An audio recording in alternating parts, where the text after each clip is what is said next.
Tuesday afternoon இன்றைக்கி வெண்டைக்காய் புளிக்குழம்பு, அதுக்கப்புறம் வந்துட்டு முட்டைக்கோஸ் வந்துட்டு பருப்பு போட்டு பொரியல் வந்து செய்ய போகிறேன். வெண்டைக்காய் வந்துட்டு எண்ணெய் ஊற்றி நான் வந்துட்டு ஃபஸ்ட்டு வந்து வதக்கி எடுத்துட்டு அதுக்கப்புறம் தான் வந்துட்டு சமைக்க ஆரம்பிப்பேன். அப்போ தான் அந்த வலுவலுப்பு தன்மையெலாம் வந்துட்டு போகும். நெக்ஸ்ட் வந்துட்டு பாசிப்பருப்பு வந்துட்டு வேக வச்சுக்கிறேன். இப்போ வெண்டைக்காய் வதக்கினா அதே பாத்திரத்தில் எண்ணெய் ஊற்றிட்டு இதில் வந்துட்டு வெந்தயம், சோம்பு, அதுக்கப்புறம் பெரிய வெங்காயம், பூண்டு வந்து சேர்த்துக்கிறேன்.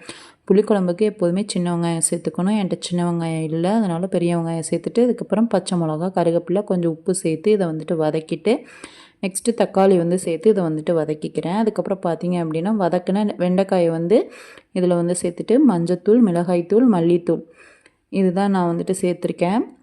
இதில் வேணும் அப்படின்னா தேங்காய் கூட அரைச்சி வந்துட்டு சில பேர் வந்து ஊற்றிக்குவாங்க.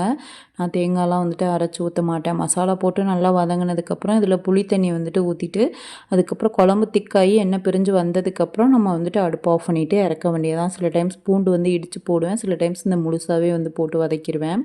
அதுக்கப்புறம் பாசிப்பருப்பு வந்துட்டு வெந்துருச்சு. அது அரைப்பக்குவம் வெந்தால் போதும், முழுசாக வேகணுன்ட்டு அவசியம் இல்லை பொரியலுக்கு.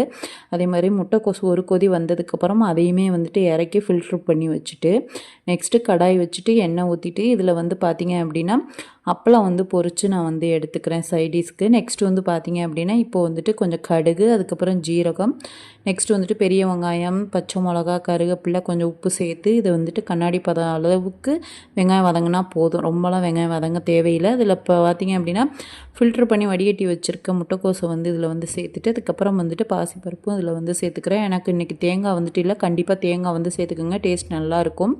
முட்டைக்கோஸ் பொரியல் ரெடி. நெக்ஸ்ட்டு சாதமும் ரெடி. இப்போ பார்த்திங்க அப்படின்னா சாதம், வெண்டைக்காய் புளிக்குழம்பு, அப்பளம், முட்டைக்கோஸ் பொரியல் வச்சு இன்றைக்கி லஞ்ச் முடிச்சு